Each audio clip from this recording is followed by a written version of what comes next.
और आगे बढ़ते हुए इस वक्त की बड़ी खबर आपको बता देते हैं। नए लोकसभा स्पीकर पर इस वक्त की जो बड़ी खबर सामने आ रही है, स्पीकर पद पर बीजेपी अपना कैंडिडेट उतारेगी।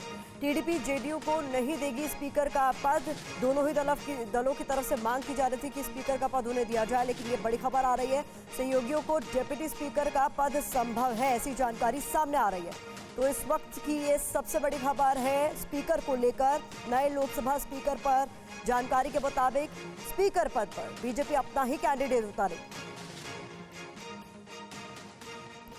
और इस बीच एक और बड़ी खबर है, डिप्टी स्पीकर पर विपक्ष का भी दावा है। यूपीए सरकार में करिया मुंडा को डिप्टी पद देने की दलील देते हुए अब डिप्टी स्पीकर पर विपक्ष भी दावा ठोक रहा है। स्पीकर का चुनाव आम सहमति से चाहती है सरकार। विपक्ष से बात की जिम्मेदारी राजनाथ सिंह को इस बीच सौंपी गई है, ये भी एक महत्वपूर्ण अपडेट।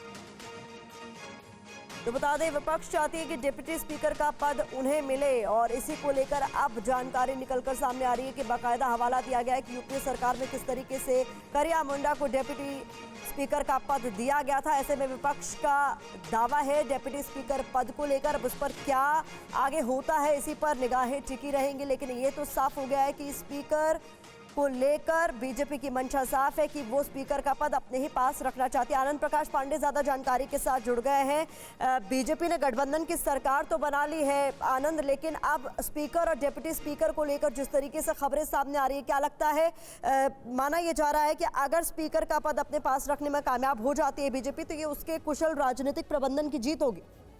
बिल्कुल, जब सरकार अगर सहयोगियों के दम पे अगर सरकार चलती है तो ऐसे में स्पीकर का रोल बहुत अहम होता है और ऐसे में यही वजह है कि स्पीकर का पद बीजेपी अपने पास रखना चाहती है। स्पीकर जो है बीजेपी से ही होगा, ये बीजेपी ने साफ कर दिया है। हाँ, डिप्टी स्पीकर का पद इस बार बीजेपी रख सकती है। हालांकि पिछले टर्म में बीजेपी ने नहीं रखा था, लेकिन इस बार डिप्टी स्पीकर बनाया जा सकता है और बताया ये जा रहा है कि बीजेपी डिप्टी स्पीकर का पद अपने सहयोगियों को दे सकती है। हालांकि एक बात और है, अपोजिशन भी मांग कर रहा है कि डिप्टी स्पीकर का पद संसद की जो परंपरा है उसके मुताबिक विपक्ष को जाता है तो विपक्ष को दिया जाना चाहिए। और विपक्ष इसमें तर्क दे रहा है कि जब यूपी सरकार थी तो करिया मुंडा हो, जो कि बीजेपी के सांसद थे, उनको डिप्टी स्पीकर बनाया गया था, या फिर श्रोमणी अकाली दल के चरणजीत सिंह अटवाल थे, उनको डिप्टी स्पीकर बनाया गया था।